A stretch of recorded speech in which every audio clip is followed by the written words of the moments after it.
reasons that we don't have time to go into right now. The chemical compounds, at least, yes. Particularly the chemical compounds, exactly, the synthetics. And there's no question that the synthetics have a far higher risk factor than the natural substances. You know, so if anybody is tempted to sort of go down the path of the shamanic journey, then seriously consider what's available legally and naturally. Yeah. Because that is a far better route. But of course, I mean, the big difference is that in the West, we have no preparation within our culture for shamanic practices. And, one of the things that I will observe, Henrik, is that one of the things I'm absolutely convinced of in the course of my research is that the vast majority of people who supposedly die of a drug overdose do not die from the pharmacology. What they die from is fright. Now, which brings on a coronary. So, basically it's the same effect perhaps as the pharmacology. But if we look at the evidence, the medical evidence that was conducted back in the 1920s, particularly with heroin, and even back then it was acknowledged that, depending on the individual, depending on how much heroin they could be injected with or they could consume before it had any kind of effect on them whatsoever. But what was most significant was, where it took them in terms of, the tear in the veil into the other realms. And of course, in the indigenous peoples, nobody was allowed to participate in the shamanic practice until they'd been through the appropriate education. Right. But of course, we don't have that in the West, and people go into it thinking that it's all going to be, wonderful, and they're going to have this really sort of chilled experience, when in reality, where they go, they have no preparation for, and basically they're scared shitless, and that brings on the coronary. And some of the best research work on, shamanic experiences actually dates, again, right back to the sort of probably early part of the 20th century, before there was all the conditioning, when research was genuine. But one of the best books is probably Flesh of the Gods, which is a compilation by Peter First. He draws a lot on the work of R. Gordon Wasson, who was very interesting guy because he had some very, very interesting shamanic experiences.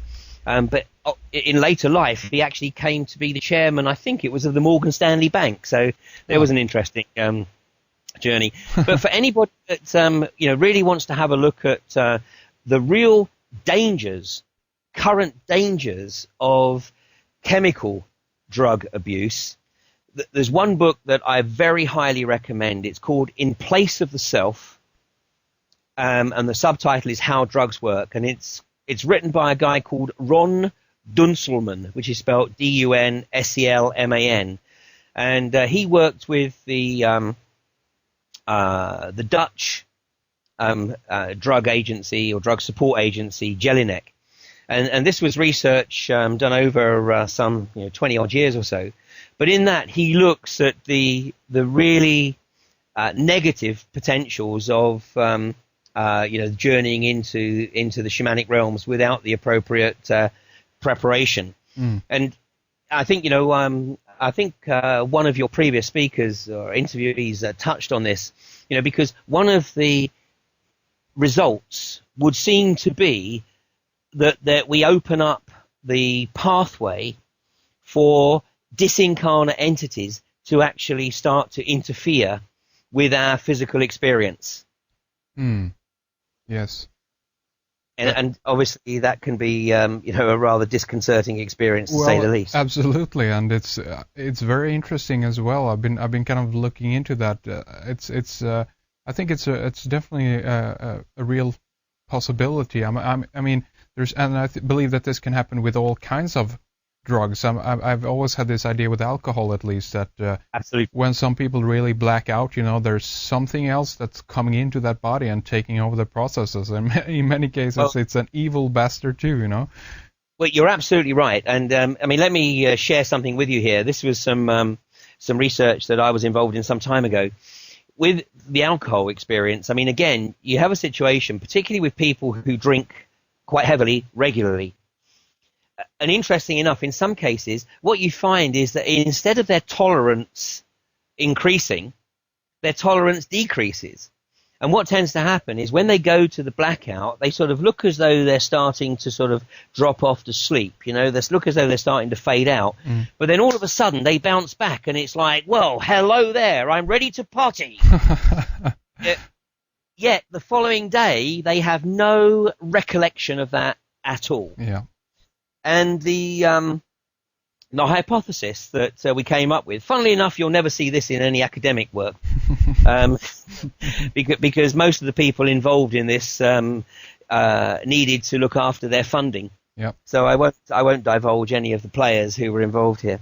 But the hypothesis that we worked with was that when these people were blacking out, their higher self was not doing its job, which is to protect the soul that is incarnated in the physical vehicle. And disincarnate entities were literally coming in and taking temporary possession of the physical vehicle. And you say, okay, well, what's the evidence for this? Well, one interesting piece of evidence is, I'm sure you've heard of the phenomena that, when people are seriously drunk and they fall over, they don't hurt themselves. Well, one of the theories that we put forward was that one of the universal laws of this temporary possession is that the physical vehicle has to be handed back in the same condition in which it was borrowed. Really? Yeah. Huh. Of course it sounds outrageous, but just sure. Think it through. Yeah. It sounds outrageous because it's beyond the bounds of our current educational process in this sort of third dimensional realm. So the physical vehicle is then sort of handed back the next day, or whatever, later that evening. The person sort of sleeps it off, wakes up, and absolutely has zero recollection of the latter part of the night. The last thing they remember is actually sort of losing consciousness in the early part of the night. And of course, this actually also only tends to happen in places where there's a lot of people drinking. It doesn't happen, as far as we know, as far as we could ascertain, it doesn't happen when people are drinking alone. When they drink alone, they drink, they get drunk, they fall down. They go to sleep, they wake up, no problem. But when they're in a club or a pub, so it's almost as though that you've got these disincarnate entities that are hanging around, waiting for this opportunity to enjoy a temporary ownership, and then they can sort of carry on, with the physical experience. It's almost like, they've left the physical realm, but they've still got too much attachment to it, and so they won't go all the way over to the light. That's interesting. So, I was going to say, so your observation is absolutely sound. We do have to be careful with alcohol as well as drugs. Absolutely. I'm thinking of all these, many cases, very old bars, the old inns, part of very old buildings, and who knows, some of these fellas might be hanging around there, just waiting to get the get-go to jump in and take over and have a good ride, as it were, for a couple of hours, freak people out, what have you. Wow. Yeah. Huh. Yeah, no, absolutely. So, consequently, I think, normally one of the things that, one of the manifestations, if you like, of the of people going through the process is, one, they will be moderate at best, or worse, whichever way you look at it, in their usage of anything, whether it's drugs or alcohol, that might actually open them up to this temporary possession.